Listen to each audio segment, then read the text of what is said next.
तर मित्रांनो नमस्कार. तर इंग्लिश प्रॅक्टिसबद्दल थोडं तुम्हाला अपडेट द्यायचं होतं. तर ते असं आहे की आता इंग्लिशची प्रॅक्टिस मी डबल सुरू केलेली आहे. बरेच दिवस झालं गॅप होता आणि हे माझ्यासोबत बरेच वेळेस झालेलं आहे. बऱ्याच वर्षापासून मी इंग्लिशची प्रॅक्टिस करतो आहे. पण काय होते, दरवेळेस मी प्रॅक्टिस करतो, 1-2 महिने प्रॅक्टिस सुरू राहते आणि त्यानंतर मी ते सगळं सोडून देतो, प्रॅक्टिस करणं सोडून देतो. तर असं होत आलेलं आहे. हे तुमच्यासोबत पण झालं आहे का, मला कमेंटमध्ये नक्की सांगा.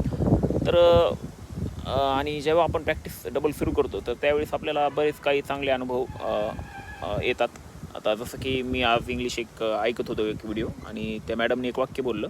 तर त्यांनी ते लीड शब्द वापरला त्यात. तर लीड म्हणजे काय, तर एखाद्या गोष्टीकडे घेऊन जाणे. तर hard work leads to success, study leads to perfection.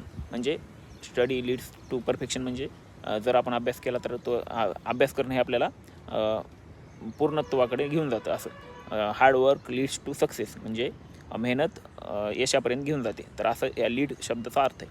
तर हे मला एक जुनं मला आठवलं.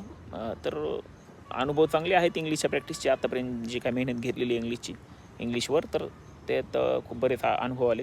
पण काय, कामाचा व्याप, बऱ्याच अडचणी, अशा ह्या सगळ्या गोष्टीमुळं मग ते कंटिन्यू राहिली नाही प्रॅक्टिस. तर आता डबल सुरू केलेली आहे. ऐकणं हे चालू आहे. अजून जास्त प्रॅक्टिस वाढवायची आहे. तर आता ह्यावेळेस नक्कीच कन्सिस्टन्सी ठेवावं लागेल.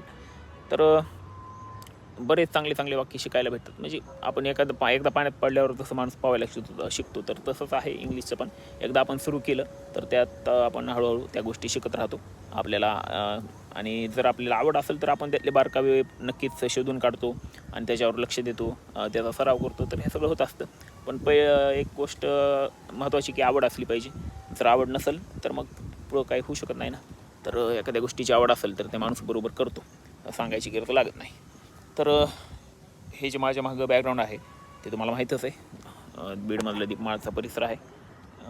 झाडी वगैरे चांगली आहे, पावसाळा सुरू झाला आहे. तर हेच तुम्हाला इंग्लिशबद्दल सांगायचं होतं.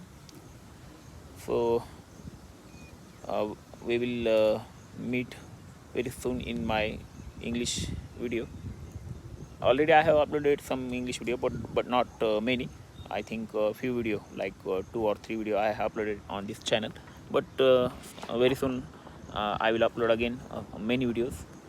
So let's see what happen.